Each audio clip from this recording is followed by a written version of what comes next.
Hello friends, welcome to our channel travel with Surkotha. এটা মানালি জার্নির খুব আকর্ষণীয় একটা পার্ট, যেটা সোলাং ভ্যালি। সোলাং ভ্যালিতে যাওয়ার সময় সকালবেলা আমরা খুব বেরিয়েছিলাম। খুব সকালে বেরিয়েছিলাম যাতে জ্যামের মুখে না পড়তে হয়।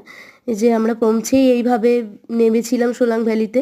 এইভাবেই মানে আমাদের অনেকগুলো রাইড ছিল, তাই এই রাইডের জন্যই আমরা এরমভাবে নেমেছিলাম।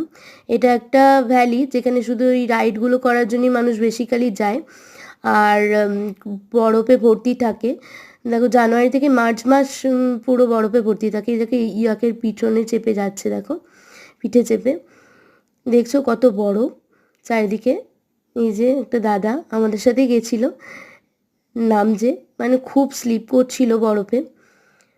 চারিদিকে বরফে ভর্তি ছিল, মানে নামাই যাচ্ছিল না, সবাই পড়ে যাচ্ছিল। তো আমরা কোনো রকমে নেমেছিলাম। দেখো চারিদিকটা দারুণ অসাধারণ সুন্দর লাগছে।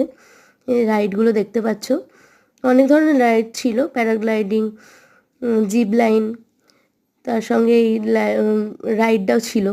খুবই ভয়ানক লাগছিল। যাই হোক, দেখো সবাই গেছে। এই যে দেখছো স্কেটিং করছে, অসম্ভব সুন্দর। চারিদিকটা বরফে ভর্তি ছিল, দেখো চারিদিকটা একদম অসাধারণ ভিউ ছিল। দেখছো এখানে কত লোক, এগুলো সবই কিন্তু এই রাইডের জন্যই গেছে।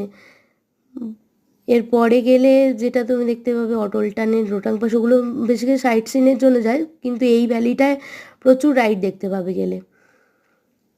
যে ওঠাচ্ছে ব্যাকে, যখন নামলাম তখন এই যে আমি চেপেছিলাম, দেখো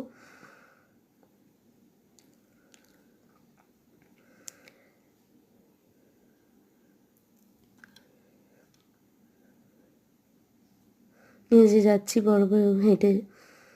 মানে যাওয়াটা খুব একটা সহজ বলে মনে হচ্ছে, কিন্তু যাওয়াটা সহজ ছিল না, খুব বরফ ছিল তো। আর যেহেতু আমরা অভ্যস্ত নেই, তাই একদম পা চেপে যাচ্ছিলাম। আর এই ড্রেসগুলো আমরা ভাড়া করেছিলাম।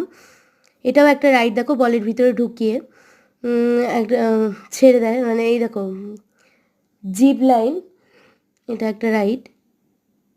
আর হ্যাঁ, যেটা বলতে যাচ্ছিলাম, এই আমরা ড্রেস ভাড়া করেছিলাম, এই ড্রেসগুলো পরে ওখানে গিয়েছিলাম, ওই ভিডিওটা তোলা হয়নি। যে জুইদি বরফ নিয়ে খেলছে, প্রচুর বরফ ছিল।